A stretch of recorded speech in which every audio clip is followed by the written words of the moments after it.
Hello दोस्तों, मेरा नाम सतीश यादव है और आप लोग देख रहे हैं मेरा चैनल आदर्श कोचिंग सेंटर। दोस्तों, आप लोग का आदर्श कोचिंग सेंटर में स्वागत है।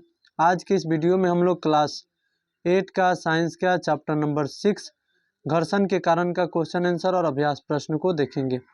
देखिए, यहाँ पे पहला जो इम्पोर्टेंट पॉइंट्स दिया हुआ है, पहला इम्पोर्टेंट पॉइंट्स यह है कि घर्षण बल क्या है। तो दो सतहों के बीच गति के विपरीत दिशा में जो लगती है बल, उसे ही घर्षण बल कहते हैं। यानी दो सतहों के बीच के विपरीत दिशा में, गति के विपरीत दिशा में लगने वाले बल को घर्षण बल कहते हैं। आगे देखिए, कमानीदार तुला क्या है। कमानीदार तुला, कमानीदार तुला एक युक्ति है जिससे किसी वस्तु पर लगाया गया बल को मापा जाता है। तो कमानीदार तुला क्या है? तो एक युक्ति है जिससे किसी वस्तु पर लगाया गया बल को मापा जाता है। आगे देखते हैं घर्षण के प्रकार। घर्षण जो होता है 3 प्रकार के होता है: स्थैतिक घर्षण, सीमांत घर्षण और गतिज घर्षण। अब जो गतिज घर्षण होती है 2 प्रकार की होती है: सर्पी घर्षण और लोटनिक घर्षण। आगे देखिए, इसके बारे में विस्तार पूर्वक देखेंगे। यहाँ पे स्थैतिक घर्षण क्या है? तो जब किसी वस्तु को उसकी विराम की स्थिति से गति में लाने का प्रयास किया जाता है तो घर्षण उत्पन्न होता है, जिसे स्थैतिक घर्षण कहते हैं। यानी विराम की स्थिति से गति में लाने वाले घर्षण को स्थैतिक घर्षण कहते हैं। आगे देखते हैं स्थैतिक घर्षण का मान। स्थैतिक घर्षण का मान सर्पी घर्षण के मान से अधिक होता है। सर्पी घर्षण का मान स्थैतिक घर्षण से कम होता है। ये इससे इम्पोर्टेंट टॉपिक था। आगे देखते हैं दूसरा, सीमांत घर्षण क्या है। तो जब किसी वस्तु पर बल लगाया जाता है और वस्तु चलने को हो जाती है लेकिन चलती नहीं है, तो उन सतहों के बीच लगने वाला घर्षण सीमांत घर्षण कहलाता है। यानी कि जब किसी वस्तु पर बल लगाया जाता है और वस्तु चलने को हो जाती है लेकिन चलती नहीं है, तो उन सतहों के बीच जो लगता है घर्षण, उसे कहते हैं सीमांत घर्षण। अब इसके बाद है तीसरा, गतिज घर्षण। अब गतिज घर्षण क्या है? तो जब किसी वस्तु पर बल लगाया जाता है और वस्तु चलने लगती है तो उन सतहों के बीच लगने वाले घर्षण को गतिज घर्षण कहते हैं। तो ये हो गया गतिज घर्षण। गतिज घर्षण के प्रकार। गतिज घर्षण जो होते हैं 2 प्रकार के होते हैं: सर्पी घर्षण और लोटनिक घर्षण। तो सर्पी घर्षण क्या है?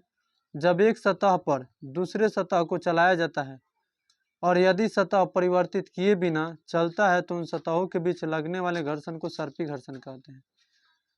जैसे कि हम लोग देखते हैं पक्का उक्का पर बिना दूसरे सतह के लगे ही वस्तु चलना स्टार्ट करता है, तो उसे सर्पी घर्षण कहते हैं। अब लोटनिक घर्षण दूसरा है। लोटनिक घर्षण क्या है? तो लोटनिक घर्षण, जब एक सतह पर दूसरे सतह परिवर्तित करते हुए चलता है तो उन सतहों के बीच लगने वाला घर्षण को लोटनिक घर्षण कहते हैं।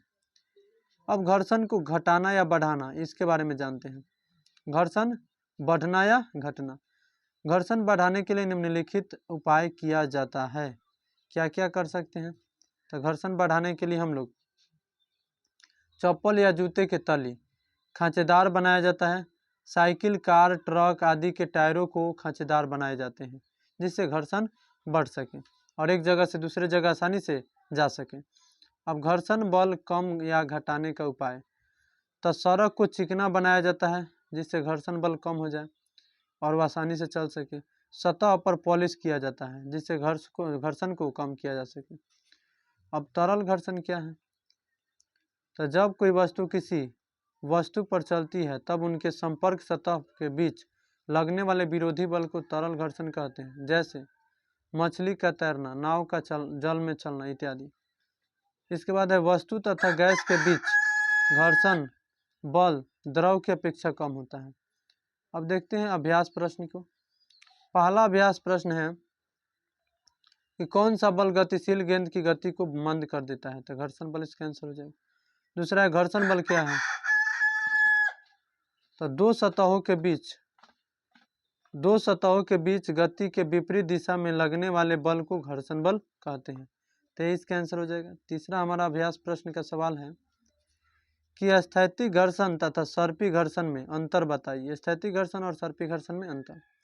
तो स्थैतिक घर्षण तथा सर्पी घर्षण में निम्नलिखित अंतर है। पहला, स्थैतिक घर्षण का मान सर्पी घर्षण से अधिक होता है। जबकि सर्पी घर्षण का मान स्थैतिक घर्षण से कम होता है। ये दो अंतर हम लिख सकते हैं। आगे देखिए, चौथा नंबर सवाल है, घर्षण बल की दिशा क्या होती है? तो घर्षण बल की दिशा जो होती है किसी वस्तु के विपरीत दिशा होती है। इसके बाद है 5 नंबर सवाल बोल रहा है कि जब गेंद को समान वेग से फेंकेंगे तो गेंद क्यों पक्की समतल सतह पर लंबी दूरी तय करती है? तो इसका आंसर इस प्रकार हम दे सकते हैं, क्योंकि पक्की समतल पर घर्षण कम होता है, इसीलिए वहाँ पे दूरी तय करेगी अधिक, और कच्ची सड़क पर कम दूरी तय करती है। क्यों? क्योंकि कच्ची सड़क पर घर्षण ज़्यादा होती है, इसलिए वहाँ पे दूरी कम तय करेगी, और कंक्रीट सड़क पर बहुत कम दूरी तय करती है। तो देखिए, क्योंकि कंक्रीट सड़क पर जो है पक्की और कच्ची सड़कों की अपेक्षा अधिक घर्षण लगता है, जिसके कारण कंक्रीट सड़कों पर बहुत ही ज़्यादा घर्षण होता है, और इसी के कारण वहाँ पे बहुत ही कम दूरी तय करेगी। आगे देखते हैं, आगे क्वेश्चन नंबर 6 है। 6 नंबर क्वेश्चन कह रहा है कि जब एक वस्तु दूसरी वस्तु की सतह पर गति करती है तो कौन सी वस्तु घर्षण प्रदर्शित करेगी? तो इसका आंसर ऑप्शन 3 को दिया हुआ है कि निचली वस्तु की सतह, ऊपरी गतिशील वस्तु की सतह की दोनों वस्तु की सतह। तो इसका आंसर 100 नंबर हो जाएगा, दोनों वस्तु की सतह। आगे है 7 नंबर सवाल। 7 नंबर सवाल कह रहा है कि खिलाड़ी द्वारा जूतों में कांटे का प्रयोग क्यों किया जाता है? तो इसका आंसर इस प्रकार दे सकते हैं कि खिलाड़ी द्वारा जूतों में कांटे का प्रयोग इसलिए किया जाता है जिसके कारण जूता और जमीन में बहुत अच्छी संपर्क स्थापित हो जाता है, जिसके परिणाम फलस्वरूप घर्षण बल का मान अधिक हो जाता है और खिलाड़ी फिसल नहीं पाते हैं, इसीलिए खिलाड़ी द्वारा जूतों में कांटे का प्रयोग किया जाता है। आगे है 8 नंबर सवाल। 8 नंबर सवाल पे हम लोग चलते हैं। 8 नंबर सवाल कह रहा है, 8 नंबर सवाल क्या कह रहा है कि घर्षण हानिकारक है परंतु अनिवार्य क्यों? तो देखिए, घर्षण हानिकारक और अनिवार्य भी है। घर्षण के कारण जूते चप्पल के तलवे घिस जाते हैं तथा चाकू के धार घिस जाते हैं। घरों में उपयोग में लाए जाने वाले बर्तन सफाई के क्रम में घिसकर खराब हो जाते हैं। तो घर्षण होने से हानि होती है, परंतु घर्षण अनिवार्य भी है, क्योंकि यदि घर्षण न हो तो हम चल फिर नहीं सकते हैं, वाहन गति नहीं कर सकती है एवं ऊष्मा उत्पन्न नहीं हो सकती है। तो घर्षण के द्वारा ही हम लोग एक जगह से दूसरे जगह जाते हैं, इसलिए घर्षण कितना हानिकारक होने के साथ साथ सबसे ज़्यादा अनिवार्य भी है, क्योंकि अगर जिस सतह पर घर्षण नहीं होगा हम उस सतह पर आसानी से नहीं चल पाएंगे, फिसल के गिर सकते हैं। तो एक जगह से दूसरे जगह जाने के लिए घर्षण की ज़रूरत होती है। आगे है 9 नंबर सवाल। 9 नंबर सवाल कह रहा है कि धारारेखीय आकृति से क्या समझते हैं? हवाई जहाज की आकृति या नाव जहाज को विशेष आकृति क्यों प्रदान की जाती है? तो इसका आंसर इस प्रकार दे सकते हैं कि तरल पदार्थों में गति करने वाली वस्तु की आकृति को विशेष रूप प्रदान किया जाता है, जिससे घर्षण के मान को कम किया जाता है। इसी विशेष आकृति को धारारेखीय आकृति कहते हैं। हवाई जहाज नाव की धारारेखीय आकृति दिया जाता है ताकि हवा तथा जल से कम घर्षण हो सके, और घर्षण कम होने से ऊर्जा का क्षय कम होता है और इससे उसे धारारेखीय बनाया जाता है, क्योंकि उस पर घर्षण कम लगे और एक जगह से दूसरे जगह आसानी से जा सके। आगे है 10 नंबर सवाल। 10 नंबर सवाल कह रहा है खाली स्थानों को भरिए। तो इसका अ नंबर है, घर्षण वह बल है जो गति का डैश करता है। तो घर्षण जो है गति का विरोध करता है।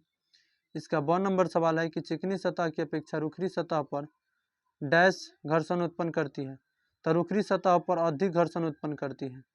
इसके बाद 100 नंबर है कि कैरम बोर्ड पर पाउडर के प्रयोग से घर्षण का मान क्या हो जाता है? तो कम हो जाता है। इसके बाद 2 नंबर है कि तरल घर्षण को क्या कहते हैं? तो कर्षण कहते हैं। तरल घर्षण को कर्षण कहते हैं।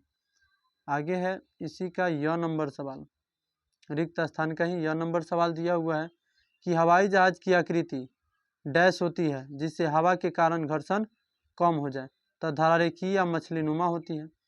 11 नंबर सवाल है कि नीचे दिए गए कथन सत्य है या असत्य, उसके बारे में लिखिए। तो जब किसी गेंद को किक करते हैं तो सादा किले लुढ़कती रहती है, तो असत्य है। सादा किले लुढ़कती नहीं है, वो कभी ना कभी रुकेगी जरूर, तो एक कथन जो है असत्य है। दूसरा है ब नंबर कि घर्षण के कारण ऊष्मा उत्पन्न होती है, तो ये सत्य है, घर्षण के कारण ही ऊष्मा उत्पन्न होती है। आगे है 100 नंबर सवाल। 100 नंबर सवाल कह रहा है कि वस्तु के भार पर घर्षण का मान निर्भर करता है, तो ये सत्य है। इसके बाद 2 नंबर सवाल कह रहा है कि स्नेहक के प्रयोग से घर्षण का मान घट जाता है, तो ये भी सत्य है। इसके बाद देख रहे हैं कि हमारा जो है चैप्टर का टोटल क्वेश्चन आंसर और इम्पोर्टेंट पॉइंट्स खत्म हो गया, तो हमारा चैप्टर नंबर 6 यहाँ पे फाइनल हो गया। अब आप लोग क्या करिए कि इस वीडियो में जितना सारा एथी को बताया गया है टोटल को अपने नोटबुक में नोट कर लीजिए और उसको अच्छे से याद कर लीजिए। आज के लिए इतना ही, फिर मिलते हैं हम नेक्स्ट वीडियो में। Thank you so much.